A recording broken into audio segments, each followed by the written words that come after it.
Dinas Perdagangan bekerja sama dengan Kemendikbudristek memberi pelatihan kewirausahaan pada 50 anak putus sekolah di kota ini.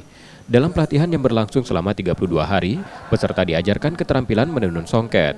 Pelatihan ini untuk meningkatkan kemampuan dan potensi diri mereka dalam berwirausaha. Harapannya, melalui pelatihan, para peserta dapat mengembangkan keterampilan yang berguna untuk memperoleh penghasilan. Harapan kami ya semoga ini generasi-generasi penerus ini yang sudah diberikan pelatihan ini kan skillnya bertambah. Ya nanti dia mendapatkan satu lapangan kerja yang bagus gitu ya. Siapa tahu nanti pada event atau pada job fair ada wisman apa semuanya kita tawarkan, gitu. Kita bantu untuk istilahnya mengembangkan lebih lanjut dan menyalurkan tentunya.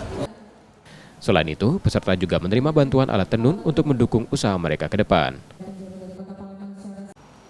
Nur Muhammad, Kompas TV, Palembang, Sumatera Selatan.